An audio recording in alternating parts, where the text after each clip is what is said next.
A lot of the times, the mistake that women make when trying to make a man earn their love is that they're always trying to speed things up. Speeding things up is the number one sign that there's something wrong with you. Speeding things up is the number one sign that says underneath this facade of confidence, there's something lacking. I don't know what that is, and I don't want to find out. That is just an undeniable truth. So the first thing you have to do, the mentality you have to develop, if there's one thing that this world lacks, it's a lack of intimacy. Everyone has superficial connection, but because of this abundance of superficiality, it causes people to have a lack of intimacy, a lack of profound connections with humans. And because of that, it makes us value and want intimacy at all costs. Just like people who live in very tough environments and live in poor environments, a lot of the times they'll sacrifice some values for the sake of getting food. They'll sacrifice their freedom, they'll sacrifice their self-esteem, all for the sake of food. Some women will sell their bodies. Some men will start to commit crime. Some men will start to betray their friends, all for some money. We will also sacrifice our self-respect, all because we are hungering, all because we hunger intimacy. And this desire for intimacy, this intensity, causes people to lose focus on what really matters. And that's pretty much learning how to get respect from people, how to get people to respect it, because at the end of the day, that's the foundation of every relationship, respect.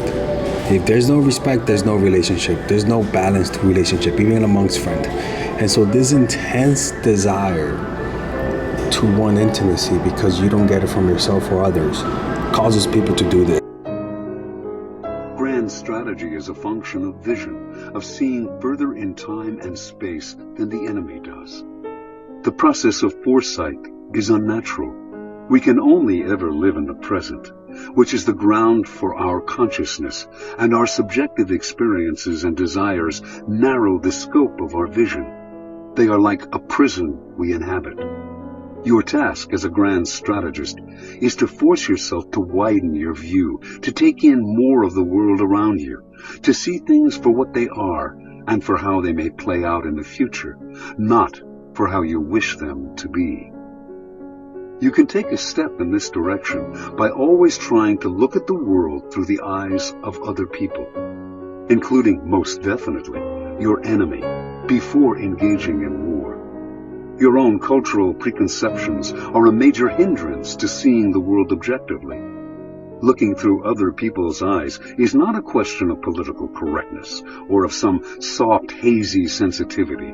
It makes your strategies more effective. This desire for intimacy is a source of why so many people will withstand disrespect, will withstand people undervaluing them, selling themselves short. It's like when you're really trying to sell something and you're desperate, and as a result you sell the item at a lower price, all because you just want to sell it.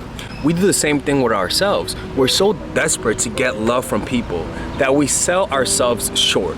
So we're going to talk about today why you have to make men earn your love and why you're selling yourself short and how you can fix that.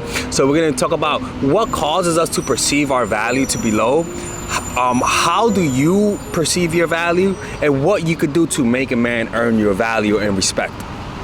So first things first, how is our perceived value perceived by people? First things first, we perceive a person's value through their nonverbal cues. Right? That's the first thing. When we see someone, we are preliminarily judging you, whether or not you show anxiety, whether or not you show fear through your face, whether or not you show twitchiness through your face. And usually the way to hide those nonverbal cues which usually betray you is through attention in the face, attention in the eyes especially. There's like a worrying face and attention in the voice, which usually reflects anxiety. So learning how to meditate, learning how to relax your nonverbal cues, or better yet, just learning how to walk away, you'll naturally develop that cocky relaxation. That cocky relaxation where you're like, you're almost like chewing your gum. You're like, no, let me see if you're willing. Let me see if you're worthy of my attention. That type of attitude, relaxed willingness to walk away, will marinate your nonverbals and will prevent a lot and will deter a lot of people from trying you, all because by you having a relaxed nonverbal cues and taking up space when you sit down, you communicate confidence, which naturally says most likely you got positive feedback when you were a child, and as a result you expect positive behavior and positive feedback from others. You're not afraid of people walking away from you. So that's the first thing. Just fix those nonverbal cues, and that's why I will tell you guys to practice meditation. Now, how do you perceive your value? How do you determine how valuable you are? The first thing that is perceived, because this is pretty much the basis of your self-esteem, is based on feedback. The feedback from your parents and the feedback from everyone else, from your partners, from your friends. And there is a hierarchy, right? When you're young, you value the feedback from your parents because that's how you create your sense of self. After that, you start to value the feedback from your friends a lot more than the feedback from your parents, right? Especially when you're developing before you're an adult. Right? Now, the next thing is your emotional state of mind. Depending on the day and depending how you feel about yourself, that's how you're going to perceive your value. So if you just got dumped to the curb, in those few weeks, in those few months where you recently feel dumped, your value is going to feel low. And that's why a lot of the times when you feel depressed, when you're in a moment when you feel bad and things are going bad in your life, a lot of times we'll end up being in relationships with people who you usually wouldn't. You'll end up falling in love with people who you usually wouldn't fall in love. And it usually takes a little bit longer to get over those people because when you met them, you were in a low value state of mind. Now, a toxic partner, when in a weak state of mind, can have severe negative effects on a person's mental health and well-being. Toxic relationships are those that involve patterns of behavior that are emotionally or physically harmful to one or both partners. When we are in a weak state of mind, such as when we are feeling lonely, vulnerable, or insecure, we may be more susceptible to entering into or staying in a toxic relationship. The effects of meeting a toxic partner when in a weak state of mind can include a range of negative emotional and physical symptoms. For example, victims of toxic relationships may experience feelings of low self-worth, helplessness, fear, anxiety, depression, insecurity, paranoia, and even narcissism. They may also exhibit physical symptoms such as increased heart rate, blood pressure, and stress hormones. Over time, exposure to toxicity can lead to long-term damage to a person's mental and physical health, including an increased risk of developing heart problems, higher blood pressure and blood sugar levels, and a weakened immune system. Moreover, toxic relationships can often lead to chronic emotional and mental stress, which can take a toll on a person's overall quality of life. It is important for individuals to recognize the warning signs of a toxic relationship and seek support if they find themselves in one, in order to protect their health and well-being. Overall, meditation can help us to develop a greater sense of self-awareness and presence in social situations, leading to improvements in our body language and overall communication skills. By practicing meditation regularly, we can cultivate greater confidence, calmness, and resilience in our interactions with others. What can you do? A lot of the times, the mistake that women make when trying to make a man earn their love is that they're always trying to speed things up. Speeding things up is the number one sign that there's something wrong with you. Speeding things up is the number one sign that says underneath this facade of confidence, there is something lacking. I don't know what that is, and I don't want to find out. When you hold yourself back, you incur not anger, but a kind of respect. You instantly seem powerful because you make yourself ungraspable rather than succumbing to the group or to the relationship, as most people do. This aura of power only grows with time. As your reputation for independence grows, more and more people will come to desire you, wanting to be the one who gets you to commit. Desire is like a virus. If we see that someone is desired by other people, we tend to find this person desirable too. The moment you commit, the magic is gone.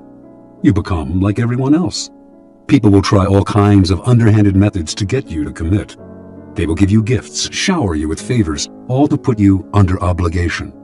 Encourage the attention, stimulate their interest, but do not commit at any cost. Accept the gifts and favors if you so desire, but be careful to maintain your inner aloofness. You cannot inadvertently allow yourself to feel obligated to anyone. So the first thing you have to do, the mentality you have to develop is being willing to walk away. That is just the number one thing. That is the foundation of this house. That is the foundation of this edifice. Being willing to walk away is the starting point to everything. And if you're not willing to walk away, what that says is that you don't have intimacy with yourself. What does that mean? When you are alone, you don't feel comfortable. When you are alone, you don't feel like there's somebody with you, and you don't feel that happy, warm feeling by just you being yourself. Why? When we're children, a lot of the times when we feel devalued, that devaluement comes from being traumatized. And when you get traumatized, the first thing that people do is that they disconnect from their bodies and they connect more with their mind and their fantasies, and that causes a complete disconnection from their bodies. And when you disconnect from your bodies, you gotta understand that your traumas lie in your body, specifically in this area of your body. This area, like from this down, like your traumas a lot of times do not lie in your limbs, like your legs, your hand, or the top of your head. It's usually neck down and then from genitals up. That's usually where your traumas lie. If you remove this part of your body, for example, you'll notice you don't feel feelings. Your perception of the world then is here, right? The way you perceive the world, but everything else is usually down here. This disconnection from your body causes you to feel alienated from yourself. You don't feel comfortable with being around yourself. You don't feel comfortable with being alone because you never really felt yourself. You felt when you were a child, you may have gone through so much trauma that you disconnected. So you don't know how to be with yourself because you feel like you are a stranger to your own self. Now, we're not gonna talk too deeply about about what causes trauma and how to overcome it, but I will say this. Love and compassion and meditation, for me, is a good way to overcome your traumas, because what you want to do is connect with your emotions with love. A pilot study published in the Journal of Traumatic Stress in 2015 investigated the effects of loving kindness meditation on veterans with PTSD. The study found that loving kindness meditation led to significant reductions in PTSD symptoms, depression, and anxiety. Another study titled Loving Kindness Meditation versus Cognitive Processing Therapy for Post-Traumatic Stress Disorder among Veterans. The study found that both therapies were effective in reducing PTSD symptoms, but loving kindness meditation was associated with greater improvements in positive emotions and self-compassion. So that means whenever you imagine when you were a child, when you needed help and when you needed love. And then imagine that you're looking at yourself, and I want you to, as a meditation, tell yourself, may you be happy, may you be at peace, may you be loved. Imagine that you're talking to your traumatized self and keep repeating that. Keep repeating that for like 5 minutes straight. May you be happy. May you be at peace. May you be loved. And say that to all of the traumas. Every moment in your life, go through the top moments of your traumatic moments in your life and tell yourself that. What you want to be able to do is to connect with that trauma with love. By you learning to love yourself, even the traumatized versions of yourself, you will learn to see the value that you have, because at the end of the day, your value is not intrinsic. Your value is perceived. And the way you know you're valuable is that you're able to be with yourself and be happy. So that allows you to be able to walk away because you know that at the end of the day, you love yourself. You know that at the end of the day, even if you are alone, you will be okay. But when you're not willing to walk away, it just means that if you walk away, you're gonna be so unhappy, you're not gonna know what to do with yourself. And that all comes down to giving yourself self-love. So now that we understand how to, like a quick crash course, and if you want to learn how to do this, you can purchase my online course, Emotional Mastery, where I'll talk a lot about this in more in depth. And while you're at it, you can check out my other courses, Natural Chemistry, which is a course for women in relationships, the Psychological Game of Attraction, which is for women who are single, Nice Girl, which is a course on how to become more assertive, or you can purchase them all in a bundle by clicking on the description down below. So how do you make a man earn your love outside of that? One, be willing to walk away. Don't let your desire for intimacy sabotage you. Your desire for intimacy will make you forget what I am saying and will make you revert back to your old habits. The second thing, don't be in a hurry. When you're in a hurry for intimacy, when you're in a hurry for love, it makes you lose leverage. When I mean leverage in a negotiation, the quicker you're trying to negotiate, the less leverage you have. It's like trying to sell a house and you have a year to sell it versus trying to sell a house and you have 2 days to sell it. You're gonna end up getting a lot less than what is worth, all because you're in a hurry to sell it. We live in a world in which speed is prized above almost all else, and acting faster than the other side has itself become the primary goal. But most often, people are merely in a hurry, acting and reacting frantically to events, all of which makes them prone to error and wasting time in the long run. In order to separate yourself from the pack, to harness a speed that has devastating force, you must be organized and strategic. First, you prepare yourself before any action, scanning your enemy for weaknesses. Then you find a way to get your opponents to underestimate you, to lower their guard. When you strike unexpectedly, they will freeze up. When you hit again, it is from the side and out of nowhere. It is the unanticipated blow that makes the biggest impact. Have your non-negotiables. This is the most important part, people. A lot of us know what we want, but we are not willing to assert what we don't want. Ladies and gentlemen, if you're not willing to assert what you don't want, you're gonna get played. You gotta know your non-negotiable, and this is not you do not negotiate on this. If you know your non-negotiable, people, and you assert it, I swear to be Jesus, this is all you need in life. I'm not even kidding you. Knowing what you don't want is a lot more important than knowing what you do want, all right? So you gotta find what that is. And the way you find what that is through the following. Reflect on your past relationships.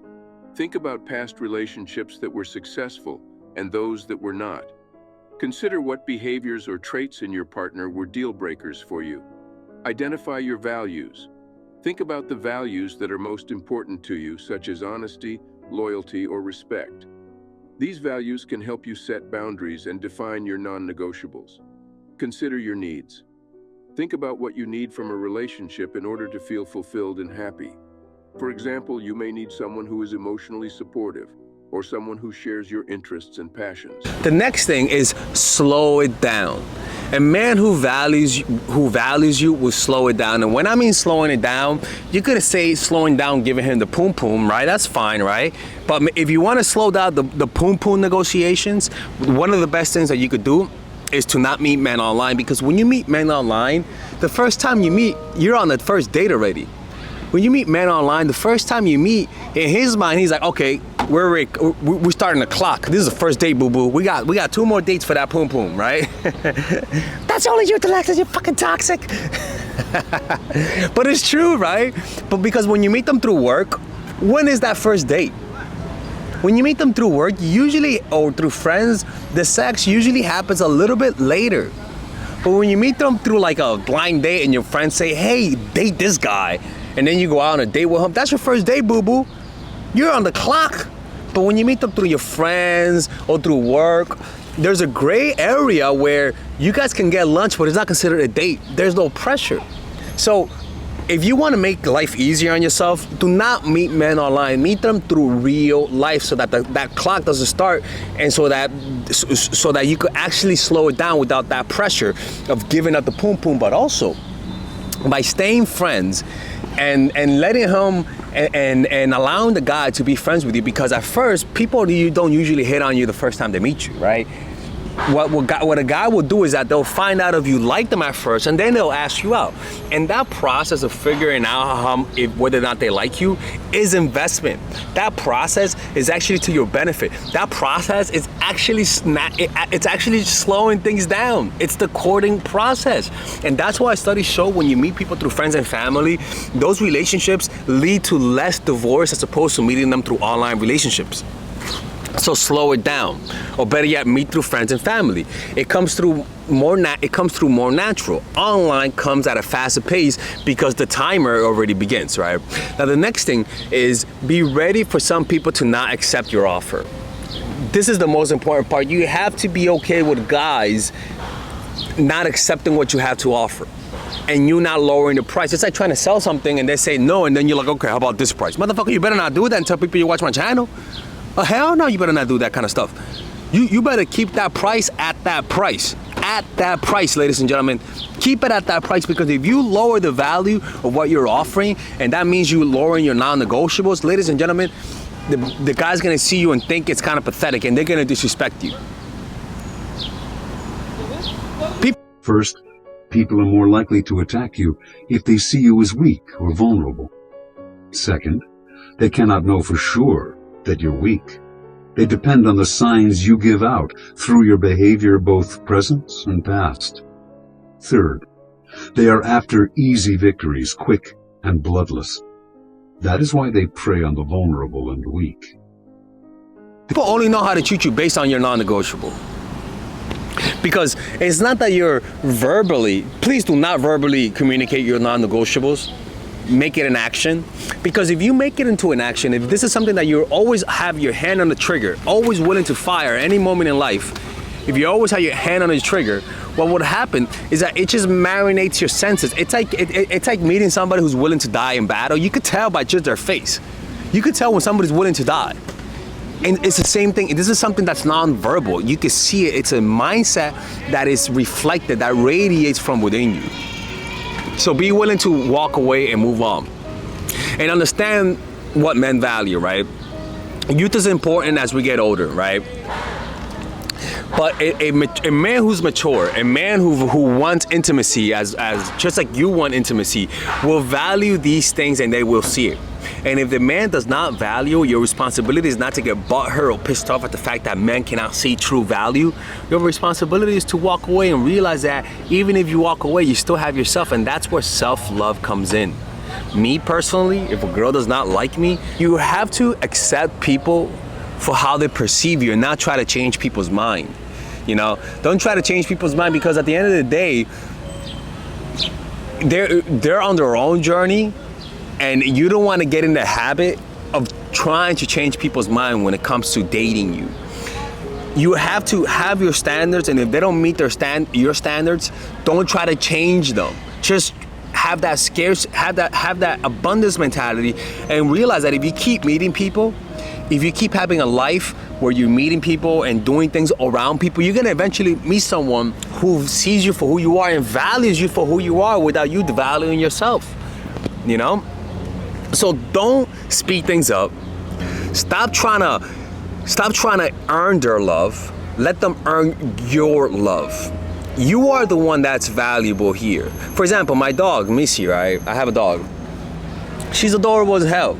Adorable. But she doesn't try to be adorable. She doesn't try to be nice. I love spending time with my dog. I fucking love spending time with my dog. I'm gonna miss her so much. But she didn't try to convince me to like her, to love her. She didn't try to be cool. She was just herself. And because of her being herself, I saw the value in her. And I said to myself, okay, was she trying to convince me to like her? No, she was just herself. And because I saw the value in her, I wanted to be around her. But it wasn't a conscious choice on my dog's part to make me like her. So it's the same thing with people. People who like you will see the value in you. And if they don't see the value in you, don't try to make them see the value in you. If they don't see it, it just means that it's not meant to be. You know, when you try to force it, it creates the opposite effect. It creates a situation in a relationship where it's disbalanced, where you end up feeling like you have to work for their love, and you end up resenting that. You know what I'm saying? So stop trying to work for people's love. Stop trying to work for people's validation. Make them earn your validation. Be at the forefront of the judgment.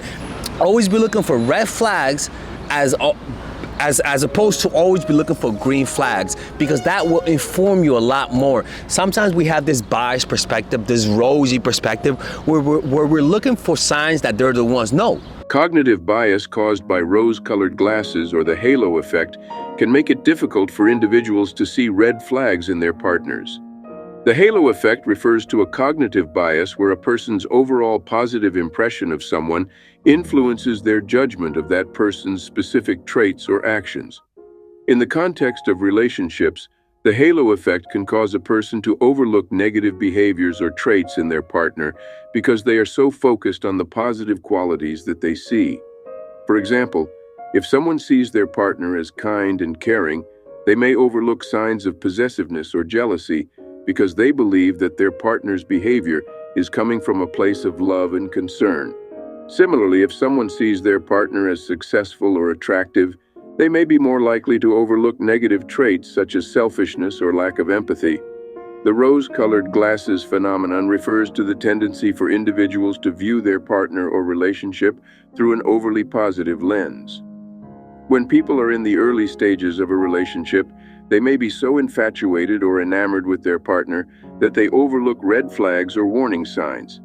Look for signs that they're not the ones. That will guide you in a better direction. That will give you a more accurate representation of who they are, because once we like someone, we start to create the halo effect, and there's nothing that they could do to deter us because we already made a conclusion about them. Love is a very blinding thing.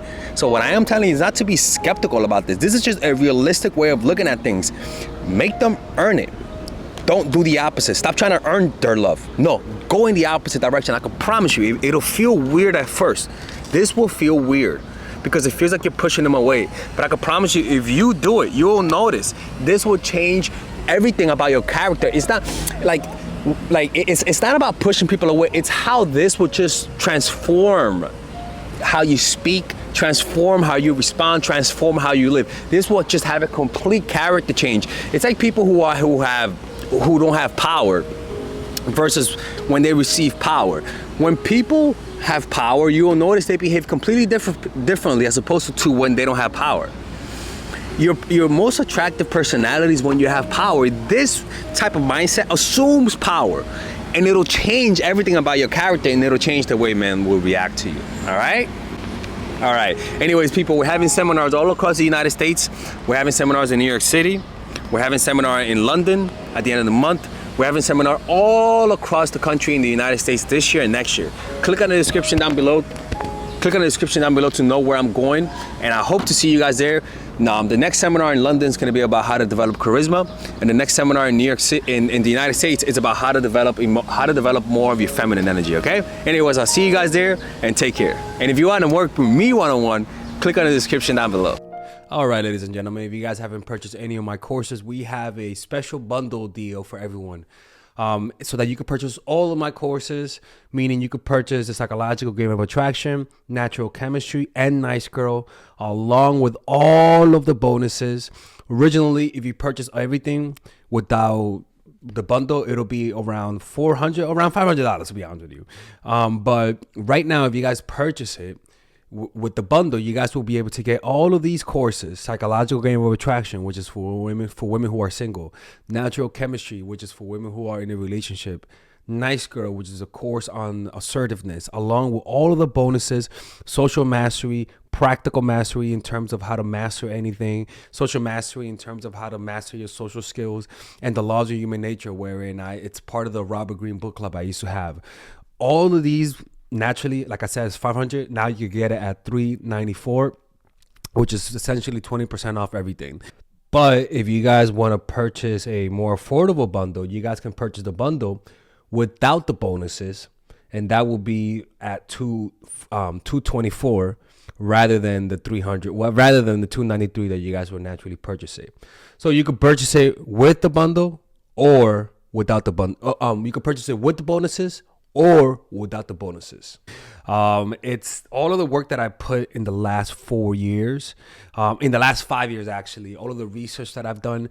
And this course, rather than watching all of my videos, and because they could be random and you could sort of like lose the big picture because there's just so many videos, you guys get all of the content condensed in a course.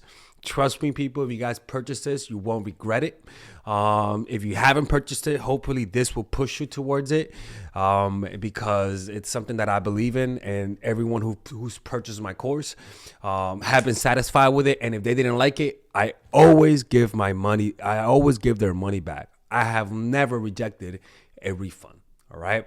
So purchase it right now. Click on the description down below where it says purchase the bundle. And I'll see you guys inside.